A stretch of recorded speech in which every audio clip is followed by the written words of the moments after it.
ஹல்லேலூயா. கர்த்தருடைய நாமம் மகிமையடையட்டும். நான் நினைக்கிறேன் ஒரு 3 மாதம் இருக்கும்னு நினைக்கிறேன். இல்லை, இன்றைக்கு வந்து தேவனுடைய செய்தியை தர தேவன் செய்த கிருபைக்காக அவருக்கு கோடி கோடி ஸ்தோத்திரங்களையும் நன்றிகளையும் நாம் ஏறெடுப்போம். அருமையான சாட்சி நம்ம கேட்டோம். அருமையான மகள் தன்னுடைய கணவனார் பிரைட்டை பற்றி சொன்னது. அவர்கள் மறித்தது போனது மாதிரி தான் கடந்திருக்கிறாங்க. ஆனால் தேவனுடைய சுத்த கிருபையினால், ஏழை பிள்ளையுடைய ஜெபத்தினாலேயும் இனி மற்ற எல்லாருடைய ஜெபத்தினாலேயும் தேவன் அவர்களுக்கு ஜீவன் சுகம் பலன் கொடுத்து இன்றைக்கு நடந்து நம்ம பரிசுத்த ஸ்தலத்தில் வர தேவன் கிருபை செய்திருக்கிறார். ஹல்லேலூயா. அவருக்கு நம்ம கோடி கோடி ஸ்தோத்திரங்களையும் நன்றிகளையும் ஓயாமல் செலுத்தி கொண்டே இருக்கணும். வேறு நமக்கு வேலையே கிடையாது. பாருங்கள், இன்றைக்கி உங்கள் மத்தியில் இருக்கிற நானும் கூட மறித்தேன், ஆனால் இதோ உயிரோடு எடுக்கப்பட்டு இன்றைக்கி உங்களுக்கு முன்னால் இருந்து பலவீனம் தான் வர ரொம்ப கஷ்டம். ஆனால் அநேக தேவ பிள்ளைகிட்ட ஜெபிச்சிடுங்கன்னு சொல்லிக்கிட்டு வந்தேன். ஹல்லேலூயா. ஓன்லி அந்த ஜெபந்தான் நமக்கு ஜீவனை கொடுக்கும். நம்ம பயப்படக்கூடாது.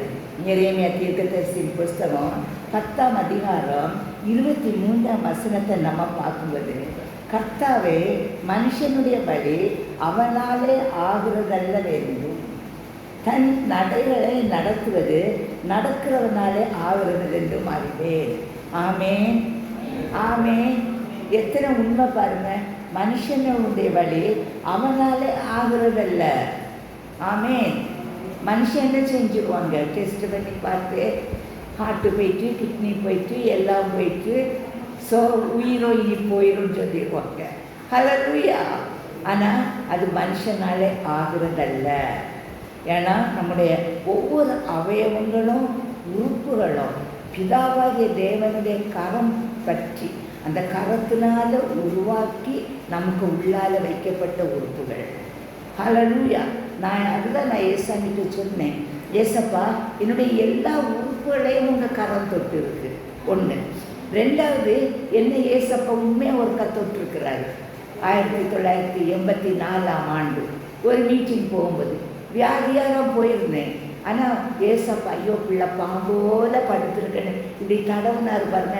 நான் எழும்பி ஊழியத்துக்கு போயிட்டேன். அப்போ நான் யோசினேன், எனக்கு என்ன நீங்கள் தொட்டிருக்கீங்கன்னா உங்கள் குணமாக்கும் வல்லமை என்னுடைய சரீரங்களுக்குள்ளே இருக்கிறது. ஹல்லேலூயா. அப்போ மனுஷனுடைய வழி அவனால் ஆகிறதல்ல வென்றும், தன் நடைகளை நடத்துவது நடக்கிறவனாலே ஆகிறது என்றும் அறியணும். இன்றைக்கி ஏதோ நம்ம தான் பெரிய ஆளுகளாக பெரிய பெரிய காரியத்தை செய்துட்டோன்னு அநேக பெரிய கங்கணம் கட்டி நான் நான் நான் என்று சொல்கிறாங்க. ஆனால் பாருங்க, காலை ஒரு சின்ன சுணுக்கு வந்துட்டுன்னா நமக்கு நடக்க முடியுமா? ஹல்லேலூயா. எதுவும் முடியாது. அப்போ நம்ம அறியணும், நான் நடக்கலை, நடக்கிறவராலே நான் நடத்தப்படுகிறேன்.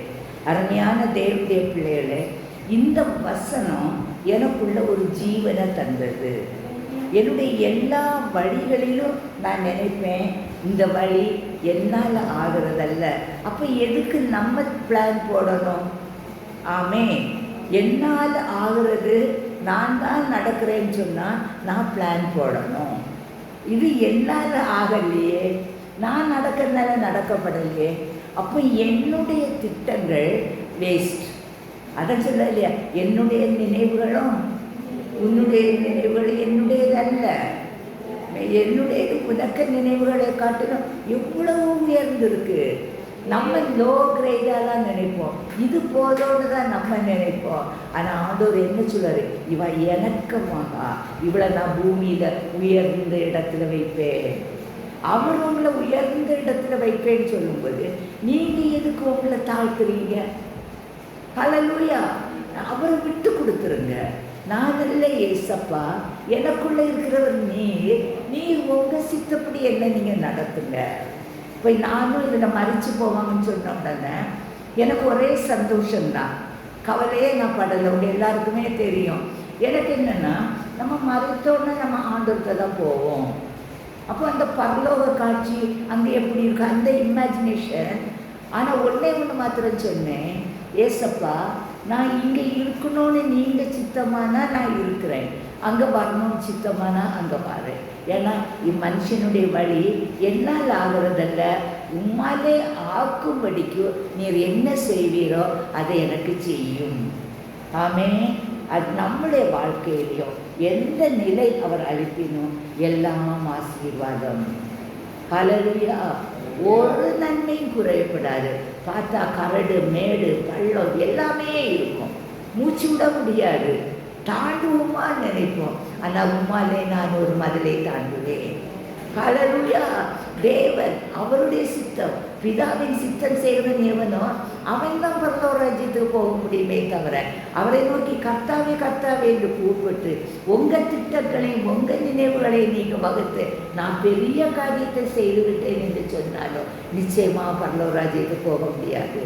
அப்போ நம்ம என்ன செய்யணும்னா, எந்த காலத்திலும் பிதாவுடைய சித்தம் என்னிலே நிறைவேற்றப்படட்டும். நீதிமொழிகள் 16:1-3 பார்க்கும்போது, மனதின் யோசனைகள் மனுஷனுடையது, நாவின் பிரதியுத்தரம் கர்த்தரால் வரும். மனுஷனுடைய வழிகள் அவன் பார்வைக்கு சுத்தமானவர்கள், கர்த்தரோ ஆவிகளை நிறைத்து பார்க்கிறார். இப்போ நான் நினைப்பேன் நான் சொன்னது சரிதான்னு. ஆனால் அதுக்கப்புறம் நம்ம பார்க்கும்போது அதில் எவ்வளவோ தப்பு இருக்கும். அப்போ யோசிப்போம், ஐயோ ஏசப்பா தெரியாமல் செஞ்சுட்டேன், என்னை மன்னிச்சுக்கிடுங்க. அப்போ முதலாகவே நம்ம வாய் திறக்கிறதுக்கு முந்தையே அப்போ என் வாயிலிருந்து நீங்கள் வாயாருந்து நீங்கள் பேசணும்னு சொல்லும்போது நமக்குள் இருக்கிற ஆவிகளை ஆராய்ந்து பார்க்குற பிதாவாகிய தேவன் என்னென்ன வார்த்தைகளை நம்ம பேசணுமோ அந்தந்த வார்த்தைகள் நம்முடைய வாயிலிருந்து வரும். அப்போ நம்ம எல்லாம் மன்னிப்பு, நானும் மன்னிப்பு கேட்க வேண்டியதுதான். அநேக நேரங்களில் சொந்த பேச்சை நம்ம பேசிடுவோம். நம்ம உணர்வுகளின்படி அவருடைய வழிகளும் அவருடைய நினைவுகளும் உண்டு நினைக்காதபடி நம்ம சுயத்தை நம்ம பேசுவோம். ஆண்டவருக்கு முன்பாக அருமையான தேவனுடைய பிள்ளைகளை அந்த சுயத்தை சாம்பலாக்கும்படி அவருடைய கருத்தில் ஒப்பு கொடுங்க. ஆண்டவரே, எத்தனையோ சூழ்நிலையில் அறிந்தும் அறியாமலும் சுயநலத்தினால அநேக காரியத்தை பேசிட்டு என்னை மன்னிங்கன்னு சொல்லும்போது அவர் மன்னிக்க தயப்படுத்த தேவன். ஹல்லேலூயா. அவர் சொல்கிறாரு, அவருடைய வழி வெளிச்சம், நானே வழியும் சத்தியமும் ஜீவனமாக இருக்கிறோம். அந்த வெளிச்சம் நமக்குள்ளே வரும்படிக்கு தேவ பிரசன்னத்துக்குள்ளே நம்மை கொண்டு வர அவருடைய பலத்த கரத்துக்குள்ளே நம்ம அடங்கி இருக்கணும். ஹல்லேலூயா. அவருடைய வழின்னு சொல்லும்போது நம்மளை பார்த்தோன்னு சொல்லணும், இவள் கர்த்தருடையவள். ஹல்லேலூயா.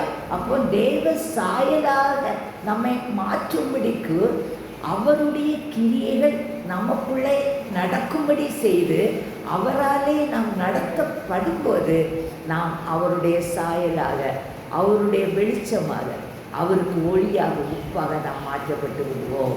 ஹல்லேலூயா. அல்லாத பட்சத்தில் என்னை மாற்றும் ஒளியை தாரும் கேட்டால் ஒரு பிரயோஜனம் கிடையாது. ஹல்லேலூயா.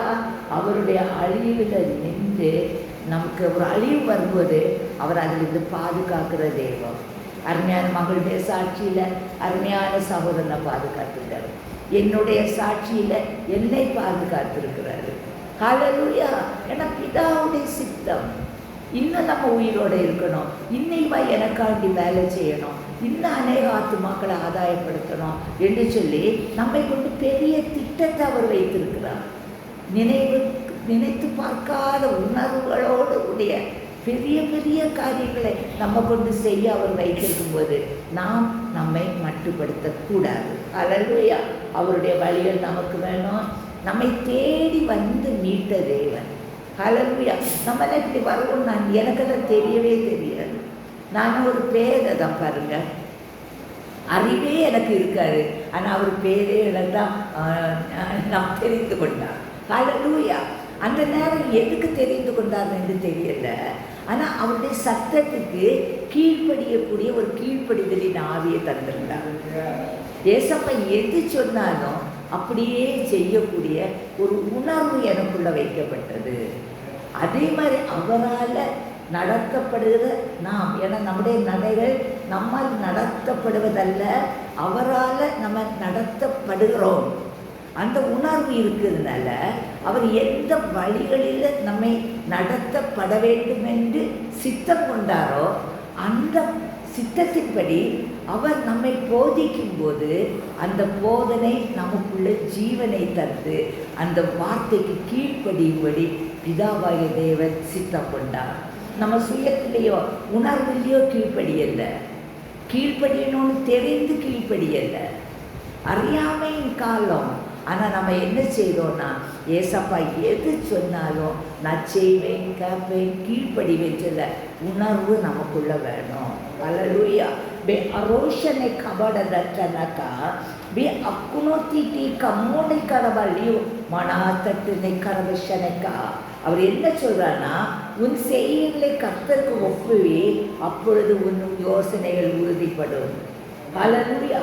பே அரோஷனை மக்கனாத்து தூக்க ரைக்கோ லீதா பேனைக்கா புசுசலபரவிக்கோ நாத்தட்டனைக்கா மாரதிட்டு நெக்கா படதுட்டு நைக்கனி தெலைக்கனைக்கா.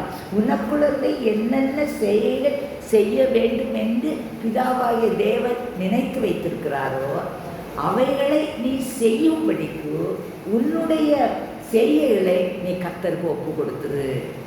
நான் தான் செய்வேன்னு சொல்லாதீங்க. ஹல்லேலூயா. எனக்கு தான் தெரியும். இன்னைக்கு நான் சொல்லிட்டு வந்தேன், நான் பிரசங்கம் பண்ணுன்னா பண்ணதுக்கு சித்தமானா பண்ணட்டும், நீங்கள் ஜெபம் பண்ணுங்க.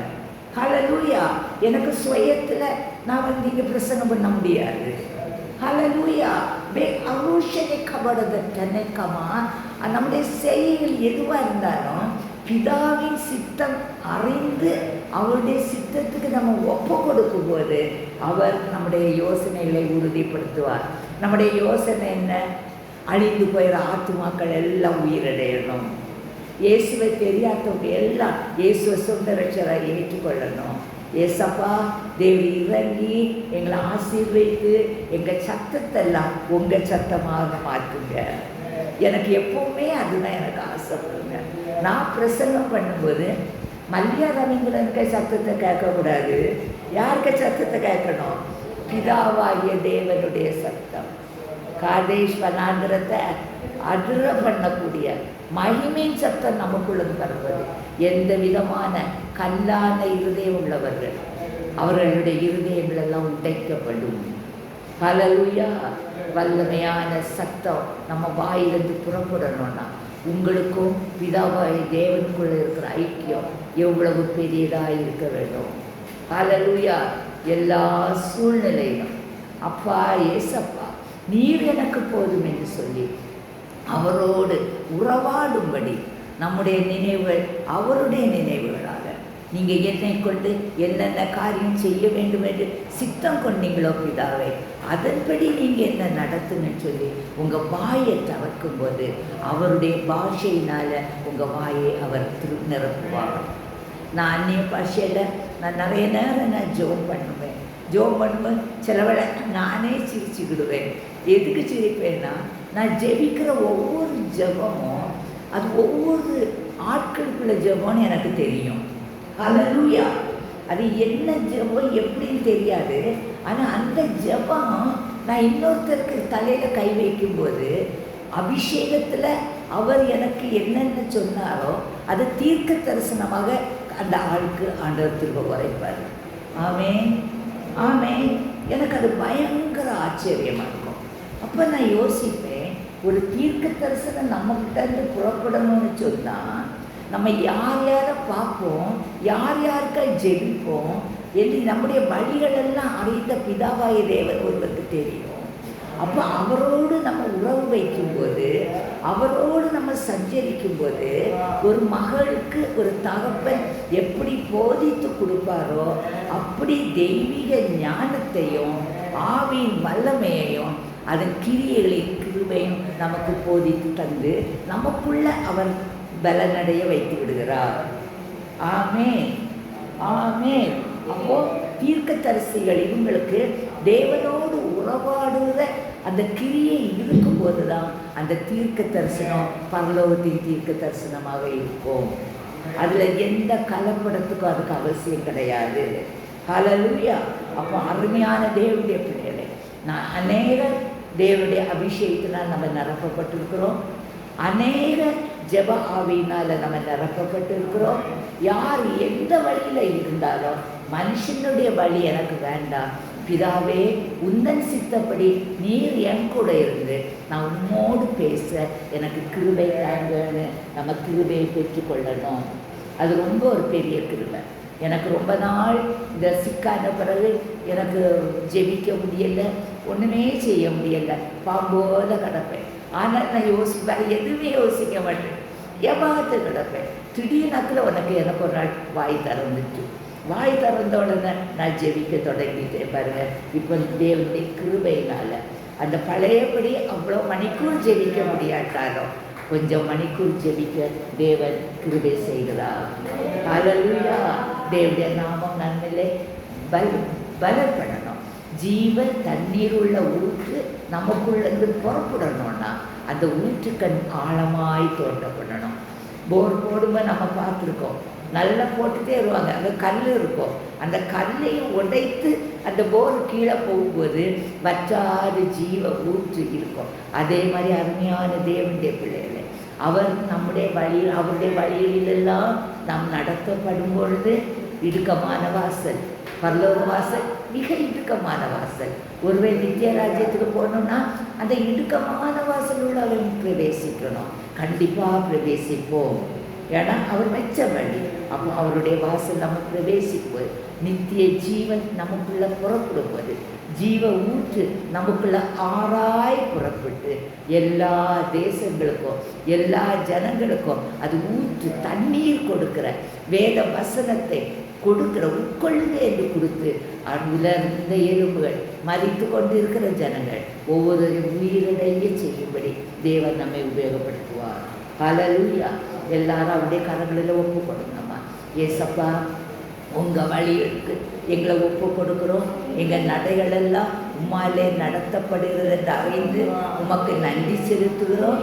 நீர் எந்தெந்த வழிகளில் எங்களை நடத்துகிறதோ எங்களுக்குள்ள ஜீவ ஊற்று புறப்படும்படி, ஊற்று கண்கள் திறக்கும்படி, தேவ மகிமையை காணும்படி அக்னியின் அபிஷேகம் எங்களுக்குள்ளே இறக்கப்படுகிற கிருபைக்கா நன்றி. ஷனகரபதி தொட்டிக்கா பேகானேஷனைக்கா பேகரோத்தனைக்கா பேகரத்தட்டிக்கா வடதட்டனைக்கா தேவனுடைய மகிமையை காண்பா என்று சொன்னீங்க. எங்களுக்குள்ளது ஜீவ ஊற்று புறப்பட்டபடியால் நன்றி. ஜீவத்தன்னை ஆராய் ஓடும்படி அநேகருக்கு பிரயோஜனமாக எங்களுக்கு ஜீவன் சுகம்பலம் தந்து காத்தபடியால் நன்றி. உங்கள் கிருபை பெரியது. உங்கள் சத்தியம் எங்களை வழி நடத்தி உங்களுடைய வழிகளிலே எங்களை போதித்து நடத்தி உங்கள் சத்தத்துக்கு கீழ்ப்படிந்து ஏசப்பா என்று ஒப்பு கொடுக்குறோம். எல்லா துதி கனம் மகிமை இயேசுவுக்கு நாங்கள் வெறுமையாக்கப்பட்ட ஒரு பாத்திரமாக இந்த சித்தம் போல எங்களை நடத்துங்க என்று சொல்லி அர்ப்பணிக்கிறோம். எல்லா துதி கனம் மகிமை இயேசுவுக்கு. இயேசுவின் மூலம் ஜெபிக்கிற ஜீவன தகப்பனே, ஆமென். பலனடைந்து கிறிஸ்துவுக்காக ஜீவ தண்ணீர் நமக்குள்ள புறப்படும்படி அவருடைய வழிகளுக்கும் அவருடைய நினைவுகளுக்கும் அவர் நம்மை ஒப்பு கொடுப்போமாக. தேவன் தாமே நம்மை ஆசீர்வதிப்பாராக. ஆமென்.